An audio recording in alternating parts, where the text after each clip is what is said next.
Hi. നമ്മൾ പുതിയ ബെഡ്ഷീറ്റൊക്കെ വാങ്ങുമ്പോൾ അതായത് ഇതുപോലെ ഒരു കവർ കിട്ടും. നല്ല നീറ്റായിട്ട് നമുക്ക് പാക്ക് ചെയ്ത് തരുന്ന ഒരു കവർ. അത്യാവശ്യം നല്ല ക്വാളിറ്റിയുള്ള പ്ലാസ്റ്റിക്, നല്ല കട്ടിയുള്ള പ്ലാസ്റ്റിക് ഒക്കെ ആയിരിക്കും കേട്ടോ. അപ്പോൾ നമ്മൾ അത് കയ്യിലെടുത്തിട്ടുണ്ട്. അത് വെച്ചിട്ട് ഒരു ഉഗ്രൻ ബാഗ് ഉണ്ടാക്കിയെടുക്കാൻ പോവാണ്. അപ്പോൾ സ്റ്റിക്കേഴ്സ് ഉണ്ടെങ്കിൽ കാര്യം കുറച്ചും കൂടി എളുപ്പമായിരുന്നു. നമുക്ക് സ്റ്റിക്കേഴ്സൊക്കെ വെറുതെ പറിച്ച് അവിടെ ഇവിടെ ഒട്ടിച്ച് കൊടുത്താൽ മതി. ഇപ്പോൾ കവായ് സ്റ്റിക്കേഴ്സിൻ്റെ സമയമാണല്ലേ. അപ്പോൾ ഇഷ്ടംപോലെ സ്റ്റിക്കേഴ്സൊക്കെ ഉണ്ടെങ്കിൽ അത് ഉപയോഗിച്ചിട്ട് നമുക്ക് പൗച്ചോ അതുപോലെ തന്നെ ബാഗൊക്കെ ഡെക്കറേറ്റ് ചെയ്യാനായിട്ട് പറ്റും കേട്ടോ. പക്ഷേ ഇനിയിപ്പോൾ സ്റ്റിക്കേഴ്സ് ഇല്ലെങ്കിലും കുഴപ്പമില്ല. അങ്ങനെ ഇല്ലയെന്ന് വെച്ചിട്ട് നമ്മളൊരു പൗച്ച് ഉണ്ടാക്കാതിരിക്കാൻ പറ്റുമോ?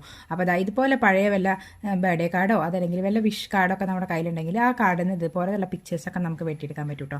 പക്ഷേ ഇപ്പോൾ അതൊക്കെ ഒന്ന് കുറവാണ്. എന്നാലും പണ്ടത്തെ വല്ല കാർഡൊക്കെ കയ്യിലിരിപ്പുണ്ടെങ്കിലോ അല്ലെങ്കിൽ നല്ല ക്യൂട്ടായിട്ടുള്ള വല്ല പിക്ചേഴ്സൊക്കെ ഉണ്ടെങ്കിൽ ഇതുപോലെ ഒന്ന് കറക്റ്റായിട്ട് വെട്ടിയെടുക്കുക. എന്നിട്ട് നമുക്ക് ഇതിൻ്റെ ഉള്ളിലൊന്ന് വെച്ച് കൊടുക്കാം കേട്ടോ. അപ്പോൾ ജസ്റ്റ് ഒന്ന് നമ്മൾ അറേഞ്ച് ചെയ്ത് വെച്ച് നോക്കുന്നുണ്ട്. അതിൻ്റെ മുകളിലത്തെ ആ ഒരു കവറിലാണ് അങ്ങനെ വെച്ച് കൊടുക്കുന്നത്. പിന്നെ ഞാനത് വെറുതെ കളയണ്ടല്ലോ എന്ന് വെച്ചിട്ട് അതിൻ്റെ മുകളിലത്തെ കുറച്ച് കോട്ട്സും കൂടി അതിൻ്റെ ഉള്ളിലേക്ക് പറിച്ചെടുത്ത് ഒട്ടിച്ച് കൊടുത്തിട്ടുണ്ട്.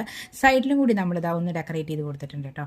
ഇനി ജസ്റ്റ് ഇതാ ഒരു സെലോ ടേപ്പ് വെച്ചിട്ടൊക്കെ ഒന്ന് അതിൻ്റെ മുകളിലൊന്ന് ഫിക്സ് ചെയ്ത് കൊടുക്കാൻ പോവാണ്. അത് കഴിഞ്ഞിട്ട് നമ്മളിതാ ജസ്റ്റ് ഒന്ന് അയൺ ചെയ്തിട്ട് ഒന്ന് ഫിക്സ് ചെയ്ത് കൊടുത്തിട്ടുണ്ട്. അപ്പോൾ ആ പോർഷൻ നമുക്ക് അങ്ങനെ റെഡി ആയിട്ട് കിട്ടിയിട്ടുണ്ട് കേട്ടോ. ഇനി ജസ്റ്റ് ഒരു വള്ളി വേണം. അപ്പോൾ നമ്മൾ സൈഡ് ഇതുപോലെ ഏതെങ്കിലും നല്ല ഭംഗിയുള്ള ഒരു വള്ളി വെച്ച് കൊടുത്തു കഴിഞ്ഞാൽ ബാഗ് റെഡി. ഇനിയിപ്പോൾ കുഞ്ഞ് പൗച്ച് ഉണ്ടാക്കാനാണെങ്കിൽ ഇത് മതി. പക്ഷേ ഇത്രയും വലിയൊരു കവർ വെറുതെ വെട്ടി നശിപ്പിക്കേണ്ടല്ലോ.